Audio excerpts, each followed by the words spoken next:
ಮಾಡಿದವ್ರೇನು ಬಾಳಲ್ಲ.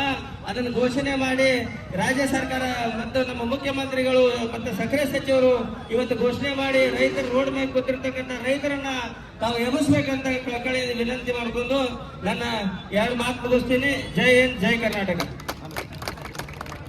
ಉದ್ದೇಶಿಸಿ, ರೈತ ಸಂಘಟಕರನ್ನ ಉದ್ದೇಶಿಸಿ ಅವರು ಒಂದು ಮಾತನ್ನು ಹೇಳ್ತಾರೆ, ತಮ್ಮೆಲ್ಲರ ಗಮನಕ್ಕಿರಲಿ. ಆಂಬ್ಯುಲೆನ್ಸ್ ದಾರಿ ಮಾಡ್ರಿ ದಯವಿಟ್ಟಲ್ಲಿ. ಈ ಕಡೆ ಎಡಗಡೆ ಇರ್ತಕ್ಕಂಥವ್ರು ಆಂಬ್ಯುಲೆನ್ಸ್ ದಾರಿ ಮಾಡಿ ಕೊಡ್ರಿ. ಒಂದು ನಿಮಿಷ. ಅವ್ರು ಏನ್ ಹೇಳ್ತಾರಪ್ಪ ಅಂತಂದ್ರೆ, ರೈತರ ಬೆಳೆದಿರ್ತಕ್ಕಂಥ ಬೆಳೆಗೆ ಬೆಂಬಲ ಬೆಲೆ ಅಷ್ಟೇ ಅಲ್ಲ, ಅವ್ರು ಒಂದು ವೇಳೆ ಬೆಲೆ ಕೊಟ್ಟರು ಕೂಡ ನಮಗೆ ಮೋಸ ಎಲ್ಲಿ ಆಗ್ತೈತಪ್ಪ ಅಂತಂದ್ರ ತೂಕದೊಳಗೆ ಮೋಸ ಆಗ್ತೈತಿ. ಆ ತೂಕಕ್ಕೂ ಮೋಸ ಆಗಬಾರದು ಅಂತಂದ್ರ ನೀವೆಲ್ಲರೂ ಕೂಡ ರೈತ ಸಂಘಟಕರು, ರಕ್ಷಣಾ ವೇದಿಕೆಯವರು, ಎಲ್ಲ ಒಂದು ಸಮಸ್ತ ವ್ಯಾಪಾರಸ್ಥರಾಗಿರ್ಬೋದು, ಎಲ್ಲ ಸ್ವಂತ ಖರ್ಚಿನಲ್ಲಿ ತಮಗೆ ಉಚಿತವಾಗಿ ಮಾಡಿಕೊಡ್ತೀನಿ ಅಂತ ಹೇಳಿರಲ್ಲ. ಇದಕ್ಕಿಂತ ದೊಡ್ಡ ಗುಣ ಯಾವುದಿಲ್ಲ. ಇದಕ್ಕಂತಾರೆ ರೈತರ ಜೀವನಾಡಿ ಅಂತ ಹೇಳಿ. ಒಂದ್ಸಾರಿ ಬರ್ಲಿ ಜೋರಾದ ಚಪ್ಪಾಳೆ.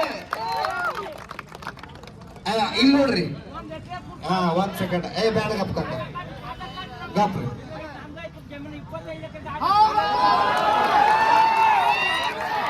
ಗಪ್ರಿ. ಇಲ್ಲಿ ನೋಡ್ರಿ ಅದು ಹೆಂಗೈತಪ್ಪ ಅಂತಂದ್ರ ಇಲ್ಲಿ ಒಂದಿಷ್ಟು ಕೇಳ್ರಿ ಕಕ್ಕ ಯಾಕಂದ್ರ ಅದು ರೈತರ ರೋಷ ಐತಿ. ಅದ ಸುಮ್ಮ ಅಲ್ಲ, ಅದ್ರ ಸಿಟ್ಟು ಅಷ್ಟು ತಾಸಾಗಿರ್ತೈತಿ ಅನ್ನತ್ಲಿ. ಯಾಕಂದ್ರ ಅವ್ರಿಗೆ ಕಬ್ಬ ಕಳಿಸಿ ನಾವು 2 ಟನ್ ಹಾಳಾಗೋದು ಏನೈತಿ. 1 ಎಕರೆ ನಂದೇ ಇಲ್ಲ ಹೋಗ್ಲತ್ತ ನಾವು ಕಾಕ, ಅದೇನಿಲ್ಲ ಮತ್ತೇನಿಲ್ಲ. ಅನ್ನೋದ್ರಾಗೆ ಅಂತ ತಪ್ಪಿಲ್ಲ. ಈಗ ನಮ್ಮ ಹಿರಿಯರೊಬ್ರು ನಮ್ಮ ದರ್ಯಾಪಣ್ಣ ಅವರು ಒಂದು ಬೇಡಿಕೆ ಇಟ್ರು, ನೀವು ಜಾಗ ಕೊಟ್ಟಿದ್ದಾದ್ರೆ ದಯವಿಟ್ಟು ತೆಳಗ್ ಕೂತ್ಕೋಬೇಕಣ್ಣ. ಇಲ್ಲಿ ಏನ್ ನಡೆದೈತಪ್ಪ ಅಂತಂದ್ರ ನಿಮ್ಮ ಸಲುವಾಗಿ ನಾಳೆ ದಯವಿಟ್ಟು ನಿಮ್ ಕೈ ಮುಗಿದ ಕಾಲು ಬಿದ್ದಿರ್ತೀವಿ. ಇದ್ರ ಮುಂದೆ ಇನ್ನೇನು ಹೇಳಕ್ ಆಗೋದಿಲ್ಲ. ದರ್ಯಾಪಣ್ಣ ಒಂದು ಮಾತು ಹೇಳಿದ್ರು, ನೀವು ಜಾಗ ಕೊಟ್ರ ನಾವು ಉಚಿತವಾಗಿ ಸಂಪೂರ್ಣವಾಗಿ ನಿಮಗೆ ವೇವ್ ಬ್ರಿಡ್ಜ್ ಕಟ್ಟಿಸ್ಕೊಟ್ಟ ರೈತರಿಗೆಲ್ಲ ಉಚಿತ ತೂಕ ಮಾಡಿಸ್ಕೊಡೋ ವ್ಯವಸ್ಥೆ ಮಾಡಿಕೊಡ್ತಾರ ಅಂತ ಹೇಳಿ ಅವ್ರು ಹೇಳಿದ ಮರುಕ್ಷಣವೇ ಇಲ್ಲೊಬ್ರು ಹಿರಿಯರು ಎದ್ದು ನಿಂತ ಋಷಭ ಉಪಾಧ್ಯಾಯ ಅಂತಕ್ಕಂಥ ಹಿರಿಯರು ಸ್ವತಃ ಮುಂದೆ ನಿಂತ ನೀವು ಎಲ್ಲಿ ಬ್ರಿಡ್ಜ್ ಕಟ್ಟಿಸ್ತೀರಿ ಅಲ್ಲಿ ನಾ ಜಾಗದ ವ್ಯವಸ್ಥೆ ಮಾಡಿ ಕೊಡ್ತೇನೆ ಅಂತ ಹೇಳಿ. ನೋಡ್ರಿ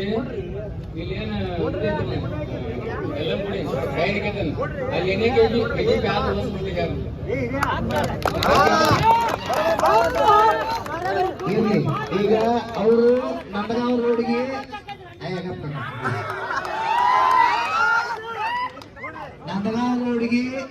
ಒಂದು ವೇವ್ ಬ್ರಿಡ್ಜ್ ಮಾಡಿಸ್ತಾನೆ ಅಂತಂದ್ರು. ಇನ್ನ ಈ ಕಡೆ ಒಂದು ರೋಡಿಗೆ ಒಂದು ವೇವ್ ಬ್ರಿಡ್ಜ್.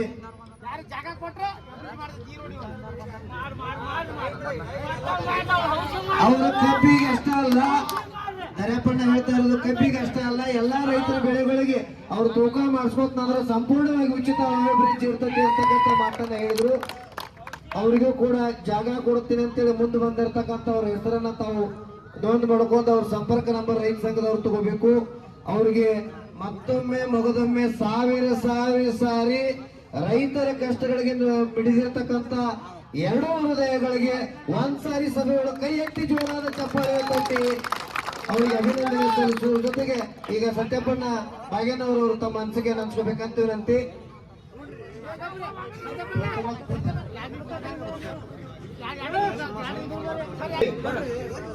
ಶಿವಯೋಗಿಗಳನ್ನ ಹೃದಯಾತ್ರದಲ್ಲಿ ಧ್ಯಾನಿಸಿಕೊಂಡು ಸುಮಾರು 6 ದಿನಗಳ ಕಾಲ ಕರ್ನಾಟಕ ರಾಜ್ಯದಲ್ಲಿರ್ತಕ್ಕಂಥ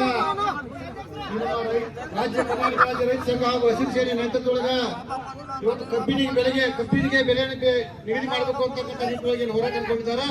ಎಲ್ಲ ರೈತ ಸಂಘಟನೆಗಳು, ಕನ್ನಡಪರ ಸಂಘಟನೆ, ಎಲ್ಲಾ ಸಂಘಟನೆಗಳು ಕೂಡ ಹೃದಯಪೂರ್ವ ನಮನಗಳು ಸಲ್ಲಿಸುತ್ತಾ ಇವತ್ತು ತಾವೆಲ್ಲ ಕೂಡ ಏನು ಹೋರಾಟಕ್ಕೆ ಬಂದ್ರಿ, ನಮ್ಮ ಕಬ್ಬಿಗೆ 3,500 ಬಿಲ್ ಕೊಡಬೇಕು.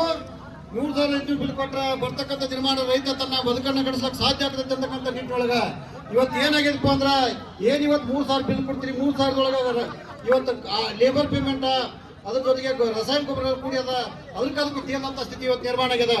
ಅಂತ ಒಂದು ಸಂದರ್ಭದೊಳಗ ಇವತ್ತು ರೈತರ ಅತ್ಯಂತ ಕಷ್ಟದ ಪರಿಸ್ಥಿತಿ ಇರ್ತಕ್ಕಂಥ ಸಂದರ್ಭ ನಾವೆಲ್ಲ ಬೆಂಬಲ ಕೈ ನಿಲ್ಬೇಕಾಗತ್ತಿ. ಸನ್ಮಾನ್ಯ ಈ ಸಂದರ್ಭದೊಳಗೆ ರಾಜ್ಯದ ಮುಖ್ಯಮಂತ್ರಿ ಆಗಿರ್ತಕ್ಕಂಥ ಸನ್ಮಾನ್ಯ ಸಿದ್ದರಾಮಯ್ಯ ಸಾಹೇಬ್ ನಾವು ಏನು ವಿನಂತಿ ಮಾಡ್ತೀವಿ ಅಂದ್ರೆ, ತಾವೊಬ್ಬ ರೈತ ಪರವಾಗಿ ಇರ್ತಕ್ಕಂಥ ಕಳಕಳಿ ಇರ್ತಕ್ಕಂಥ ಒಬ್ಬ ನಾಯಕ, ಅಂತ ಒಂದು ಸಂದರ್ಭದಲ್ಲಿ ಇವಾಗ ಕಾರ್ಖಾನೆ ಎಲ್ಲ ಮಾಲೀಕರನ್ನು ಸಭೆ ಕರೆದು ಅವ್ರಿಗೆ 3,500 ರೂಪಾಯಿ ಬಿಲ್ ಘೋಷಣೆ ಮಾಡ್ತಕ್ಕಂಥ ಕೆಲಸ ತಾವು ಮಾಡಬೇಕು. ಅದ್ರ ಜೊತೆಗೇನು 300 ರೂಪಾಯಿ ಬೆಂಬಲ ಬೆಲೆಯನ್ನು ಕೊಡ್ತಕ್ಕಂಥ ತಾವು ಯಾವ ಮುಖ್ಯಮಂತ್ರಿ ಆಗ್ಯಾರಿ ಆಗ ಬೆಂಬಲ ಬೆಲೆಯನ್ನು ಕೊಡ್ತಕ್ಕಂಥ ಕೆಲಸ ತಾವು ಮಾಡಿದ್ದೀರಿ. ಆ ಕೆಲಸವನ್ನು ನಮ್ಮ ಜಿಲ್ಲೆಯ ಉಸ್ತುವಾರಿ ಸಚಿವರಾಗಿರ್ತಕ್ಕಂಥ ಸನ್ಮಾನ್ಯ ಸತೀಶಣ್ಣ ಜಾರಕಿಹೊಳಿ ಅವರಾಗಿರ್ಬೋದು, ಸನ್ಮಾನ್ಯ ಸಿದ್ದರಾಮಯ್ಯ ಸಾಹೇಬರಿಗೆ ತೀರ್ಮಾನ ತಗೊಳ್ತಕ್ಕಂಥ ಕೆಲಸ ತಾವು ಮಾಡ್ಬೇಕು. ಯಾಕಪ್ಪ ಅಂದ್ರೆ ಇಡೀ ರೈತ ಕುಲ ಬೀದಿ ಬಂದದ. ಬೀದಿ ಬಂದಂತ ಸಂದರ್ಭದಲ್ಲಿ ಇವತ್ತು ನಾವೆಲ್ಲ ಅನಾಥ ಆಗ್ತಕ್ಕಂಥ ಸ್ಥಿತಿ ನಿರ್ಮಾಣ ಆಗ್ಯದ. ಇದೇ ಇವತ್ತು ಒಂದಿನ 2 ದಿನ 6ನೇ ದಿನ ಇವತ್ತು ಕಾಲಿಟ್ಟಂತ ಸಂದರ್ಭದಲ್ಲಿ ಬರೀ ರೈತರಟ್ಟ ಹೋರಾಟಕ್ಕಿಲ್ಲ, ಎಲ್ಲ ವೈದ್ಯಾಧಿಕಾರಿಯಾಗಿರ್ಬೋದು, ಎಲ್ಲ ಇವರ ನೌಕರಿ ವರ್ಗದವರು ಕೂಡ ಇವತ್ತು ಬೆಂಬಲ ಕೊಟ್ಟಾರೆ. ಇಂಥ ಒಂದು ಸಂದರ್ಭದಲ್ಲಿ ನಾವೆಲ್ಲ ಕೂಡ ರೈತರ ಬೆಂಬಲ ಬೀಳ್ತಕ್ಕಂಥ ಕೆಲಸ ಅನಿವಾರ್ಯ ಇದೆ ಅಂತಕ್ಕಂಥ ಮಾತನ್ನ ಈ ಸಂದರ್ಭ ಹೇಳ್ತಾ ಎಲ್ಲಾ ರೈತ ಬಾಂಧವರನ್ನ ಏನು ವಿನಂತಿ ಮಾಡ್ತಾರಪ್ಪ ಅಂದ್ರೆ ಇವತ್ತು ಕೃಷ್ಣಾ ಸಹಕಾರಿ ಕಾರ್ಖಾನೆ ಏನಪ್ಪಾ ಅಂದ್ರೆ ಸಹಕಾರಿ ಕಾರ್ಖಾನೆ ಪಾತ್ರ ಈಗ ಬಹಳ ಮಹತ್ವದ. ಇವತ್ತು ಏನಾದ್ರು ಕೃಷ್ಣಾ ಸಹಕಾರಿ ಕಾರ್ಖಾನೆ 15-20 ಟನ್ ಕೃಷಿ ಮಾಡ್ತಕ್ಕಂಥ ಕಾರ್ಖಾನೆ ಇದ್ರೆ ಇವತ್ತು ಆರಾಮಾಗಿ ಕಾರ್ಖಾನೆ ಬಿಲ್ ಘೋಷಣೆ ಮಾಡಿ ಚಾಲು ಮಾಡಿದ್ರೆ ಇವತ್ತು ಖಾಸಗಿ ಸಹಕಾರಿ ಕಾರ್ಖಾನೆ ಮುಗಿದ ಹಾಕ್ತಕ್ಕಂಥ ಕೆಲಸ ಆಗ್ತಿತ್ತು. ಅದಕ್ಕೆ ಇವತ್ತಿನ ಕತ್ರಿಯಲ್ಲಿರ್ತಕ್ಕಂಥ ಇಬ್ಬರು ಜೋಡಂತಿಗಳು ನಾವು ಟೀಕಾ ಮಾಡ್ತಿಲ್ಲ, ವಿನಂತಿ ಮಾಡ್ತಾ ಇದ್ದೀವಿ. ತಾವು ಇವತ್ತ ಈ ನೇತೃತ್ವ ವಹಿಸಿ ರೈತರ ಏನು ಆಶಾಸನೆ ಇದ್ದೀರ ನೀವು ತಾವೆಲ್ಲ ನೇತೃತ್ವ ವಹಿಸಿ ಈ ಕಾರ್ಖಾನೆ 3 ವರ್ಷ ಘೋಷಣೆ ಮಾಡಿ ಚಾಲು ಮಾಡಿದ್ರೆ ನಾವು ಏನಾದ್ರು ಕಾರ್ಖಾನೆ ಖರ್ಚು ಬಂದ್ರೆ ರೈತರೆಲ್ಲ ಪಟ್ಟಿ ಹಾಕಿ ಕಾರ್ಖಾನೆ ಹಣ ಕೊಡ್ತಕ್ಕಂಥ ಕೆಲಸ ಮಾಡ್ತೀವಿ ಅಂತಕ್ಕಂಥ ಮಾತನ್ನ ಅದು ಏನೇ ಇದೆ.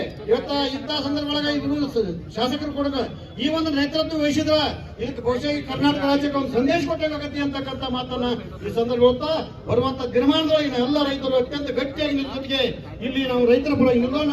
ರೈತರಿಗೆ 3,500 ರೂಪಾಯಿ ಜೊತೆಗೆ ಪ್ಲಸ್ 300 ರೂಪಾಯಿ ಸರ್ಕಾರದಿಂದ ಬೆಂಬಲ ಬೆಲೆ ಪಡ್ಕೊಳ್ಳೋದಕ್ಕೆ ಇವತ್ತು ಮಹಾರಾಷ್ಟ್ರ ಸರ್ಕಾರ ರೈತರ ಸಾಲ ಮನ್ನಾ ಪ್ರತಿ ಎಲ್ಲ ಸಾಲ ಮನ್ನಾ ಮಾಡ್ತಕ್ಕಂಥ ಒಂದು ತೀರ್ಮಾನ ಬಂದದ. ಅದು ಕೂಡ ಈ ವೇದಿಕೆ ಮುಖಾಂತರ ಸನ್ಮಾನ್ಯ ರಾಜ್ಯದ ಮುಖ್ಯಮಂತ್ರಿಗೆ ನಾವು ವಿನಂತಿ ಹೇಳ್ತೀವಪ್ಪ ಅಂದ್ರೆ ರೈತರ ಸಾಲ ಮನ್ನಾ ಮಾಡಿದ್ದೆ ಆದ್ರೆ ಮುಂಬರುವ ದಿನಮಾನ ಅನ್ನದಾತನ ಕೈ ಹಿಡಿದಾಗತ್ತೆ ಅಂತಕ್ಕಂಥ ಮಾತನ್ನ ಈ ಸಂದರ್ಭ ಹೊತ್ತು ಈ ಸಭೆಯೊಳಗೆ ಮಾತಾಡಕ್ಕೆ ಅವಕಾಶ ಕೊಟ್ಟಂತ ಎಲ್ಲ ಗಣ್ಯಮಾನ್ಯರಿಗೆ ಸಂಘಟಕರಿಗೆ ವಂದಿಸುತ್ತಾ ನಾನು ಜೈ ಹಿಂದ್, ಜೈ ಭಾರತ್ ಮಾತೆ, ಜೈ